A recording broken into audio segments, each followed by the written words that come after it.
ಮಾತಾಡಬೇಡ. ಸಾರ್ ವಿಷಯದಲ್ಲಿ ದಯವಿಟ್ಟು ತುಂಬ ಮೋಸ ಆಗಿದೆ, ಯಾರು ನೋವು ಮಾಡ್ಕೋಬೇಡಿ. ಇರಲಿ, ಯಾಕೆಂದರೆ ನಾವು ಯಾವ ಜನ್ಮದ ಋಣ ಮಾಡಿದ್ನೋ ಅವ್ರ ಮನೆಲ್ಲ ತಿದ್ದಿದ್ದೀವಿ.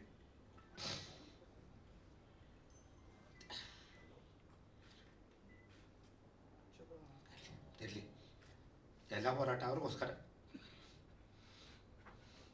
ಎಲ್ಲ ಅಭಿಮಾನಿ ದಯವಿಟ್ಟು ಅಪ್ಪ ಎಲ್ಲರೂ ಪ್ರತಿಯೊಬ್ಬರು ವಿಷ್ಣು ಸರ್ವಿಸದಲ್ಲಿ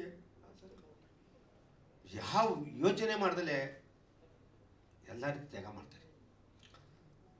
ಆ ಮನುಷ್ಯ ಸಂಪಾದನೆ ಮಾಡಿದ್ದಂತೆ, ಆಸ್ತಿ ಮಾಡಲಿಲ್ಲ, ಅಂತಸ್ತು ಮಾಡಲಿಲ್ಲ, ಅಭಿಮಾನಿಗಳು ಸಂಪಾದನೆ ಮಾಡಿದ್ರು. ಬರ್ತಡೇ ದಿನ ಮಳೆ ಬತ್ತ ಜೋರ ಬರ್ತಾರೆ, ಮಕ್ಕಳು ಕರ್ಕೊಂಡು ಕಾಲು ಕೊಟ್ಕೊಂಡು ಅಭಿಮಾನಿಗಳು ಬರೋರು ಕಣ್ಣಲ್ಲಿ ನೀರು ಹಾಕೊಂಡು ಕೂತ್ಕೊಂಡು ನಾನೇನು ಸಂಪಾದನೆ ಮಾಡ್ತೀನಿ, ಯಾವುದಕ್ಕೋಸ್ಕರ ಇಷ್ಟು ಬರ್ತಾರೆ ಅನ್ನೋರು. ನಾನು ಜೊತೆ ನನಗೊತ್ತು ಆ ಪ್ರೀತಿ. ನಾನು ಇವ್ರಿಗೆ ಏನು ಮಾಡ್ತೀನಿ ಇವರು ಅಂತ ಮಹಾನ್ ಮಾವಿಗೆ ಪ್ರೀತಿ ಮಾಡಬಾರ್ದು, ದಯವಿಟ್ಟು ಮಾಡಬೇಡಿ. ಕೈ ಓದ್ಕೋತೀನಿ, ನೀವು ಮಾಡ್ತೀವಿ ಅಂದರೆ ಮುಂದೆ ಬೇರೆ ರೀತಿ ಆಗುತ್ತೆ ಅಂತ ಹೇಳಕ್ಕೆ ಇಷ್ಟಪಡ್ತೀನಿ. ದಯವಿಟ್ಟು ಪ್ಲೀಸ್, ಎಲ್ಲರಿಗೂ ನೋವಿದೆ, ತುಂಬ ಅಭಿಮಾನ ನೋವಿದೆ. ಆದರೆ ನಮಗೋಸ್ಕರ ನಮ್ಮ ತೇವಳಿಗೋಸ್ಕರ ಯಾರು ಮಾತಾಡಬೇಡ. ಇವತ್ತಿಂದ ದಯವಿಟ್ಟು ಎಲ್ಲ ಒಗ್ಗಟ್ಟಾಗಿ ಯಾರೇ ಆಗಲಿ, ಇವತ್ತು ಇವರೆಲ್ಲ ಇಷ್ಟು ದಿನ ಇವ್ರಿಗೆ ಕರ್ಕೊಂಬಂದಿದ್ದು, ಇವರೆಲ್ಲ ಮಾಡ್ಕೊಂಬಂದಿದ್ದು ನಾನು ಇವತ್ತು ಬಂದು ಲಾಯರ್ ಮೀಟ್ ಮಾಡ್ತೀನಿ. ಯಾಕಂದರೆ ನಮಗೆ ನೊಂದೋಗ್ಬಿಟ್ಟು ಇದೆಲ್ಲ ಗೊತ್ತಿತ್ತು. ನಾನು ಇವತ್ತು ಗಂಟ ನಾನು ಮೈಸೂರು ಕಾಲು ಇಟ್ಟಿಲ್ಲ ಅಂದರೆ ಅಂತ ಕೇಳಿ ನನಗೆ ಅದೇ ಜಾಗ ಬೇಕು ಅಂತ ಅಷ್ಟೇ.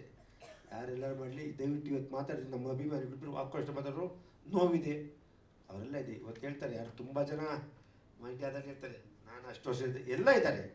ಒಂದು ವರ್ಷ ಬಂದವನಷ್ಟೇ, ಒಂದಿನ ಬಂದು ಅವನ ಅಭಿಮಾನಿನೇ, ಅವನ ಭೇದ ಭಾವ ಮಾಡಲ್ಲ. ಆದರೆ ದಯವಿಟ್ಟು ಸುಮ್ಮನೆ ಏನೇನು ಅನ್ಬೇಡಿ, ಪ್ರತಿಯೊಬ್ಬರ ಜೊತೆಲಿರೋಣ. ನಿಮ್ಮ ಶಕ್ತಿ ನಮ್ಮ ಸಾಥ ಆ ಇದಕ್ಕೆ ಆಗಲಿ ಅಂತ ನಾನು ಭಗವಂತನ ಪ್ರಾರ್ಥನೆ ಮಾಡ್ತೀನಿ. ಕಾನೂನು ನಂಬಿಕೆ ಇದೆ, ಕಾನೂನು ಮತ್ತು ಸರ್ಕಾರ ಎರಡು ಮಾಡ್ಕೊಡ್ತದೆ ಅಂತ. ಇದಕ್ಕೆ ಮುಂದಕ್ಕೆ ಏನು ಮಾಡಬೇಕು ಯೋಚನೆ ಮಾಡ್ತೀನಿ. ನಿಮ್ಮೆಲ್ಲರೂ ಬಂದಿದ್ದಕ್ಕೆ ಧನ್ಯವಾದಗಳು, ಥ್ಯಾಂಕ್ ಯು. ಎಲ್ಲರೂ ನಮಸ್ಕಾರ. ನಮ್ಮ ಶ್ರೀಧರ್ ಮಾತಾಡ್ತಾರೆ, ನಮ್ಮ ವಿಷ್ಣು ಸರ್ ಸಮಾಧಿಗೆ ಸೀತೆ ಮಾಡ್ದ. ಆ್ಯಕ್ಚುಲಿ ಇವನು ನಿಜವಾದ ದತ್ತು ಮಗ.